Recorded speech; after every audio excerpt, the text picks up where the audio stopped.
The sea has a different kind of memory. It doesn't forget what it takes. It only waits for the right moment to give it back. And sometimes, what it returns is not what it took. The year was 1718. The Caribbean was a lawless maze of pirates, corsairs, and colonial fleets. European powers, England, France, Spain, and the Netherlands, were locked in endless struggle for dominion over trade and sea routes. Amid this turmoil, one French warship became both feared and whispered about, the Revenant, commanded by Captain Étienne Moreau, a royal corsair under the flag of France. The ship's name itself carried an ominous weight. Le Revenant, the one who returns. But, ironically, neither the ship nor its captain was ever supposed to return. In October 1718, the Le Revenant departed from the port of Saint-Domingue, now Haiti, escorting a small convoy of merchant vessels bound for the West African coast. The ships carried sugar, tobacco, and silver, and were expected to return with human cargo, victims of the Atlantic slave trade. It was a grim business, but common in those waters. 3 days into the voyage, the convoy was struck by a violent storm. 2 merchant ships escaped. The Le Revenant did not. Witnesses described its mast splitting in 2 before it vanished beneath the waves. There were no survivors, no debris, no trace. The ship was declared lost. Captain Moreau's name was entered into the French naval records as deceased in service. And for a while the story ended there, until 3 years later, it didn't. In June 1721, the English merchant ship HMS Mercury recorded a strange encounter in its logbook. Captain Thomas Fenwick, commanding officer, wrote, "On the 17th of June, near the island of St. Vincent, we sighted a vessel moving steadily against the wind. No flag visible. Sails tattered. Hull black as coal. At first we believed it to be derelict, yet as we drew near, it appeared intact.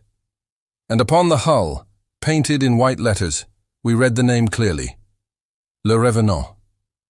Fenwick described how the ship glided silently alongside his vessel for several hours. No crew, no sound. Then, as dusk fell, its lanterns flickered, and the ship vanished into fog. By sunrise, the sea was empty. His report was dismissed as sailors' superstition. But within a year, similar accounts began to surface from other ships, French, Spanish, Portuguese. All described the same black-hulled vessel, without a flag, appearing out of nowhere, and disappearing before dawn. In 1723, a small glass bottle was found drifting near the coast of Guinea. Inside was a water-stained journal written in French, signed only Cap M. The handwriting matched that of Étienne Moreau. The entry read, "The sea is full of voices. They call to me each night. They said they would return, and now the ship has returned too. There is no wind, and yet it moves. Le Revenant did not sink. It only waited." The document now rests in the archives of the Musée de la Marine in Paris. Its authenticity has never been officially confirmed, but the ink, language, and dating are consistent with early 18th century materials. In 1724, the Dutch merchant vessel De Vrouwe Anne was found drifting empty near Ascension Island. The ship's log survived, its final entries written by the first mate, Jacob van Rijn.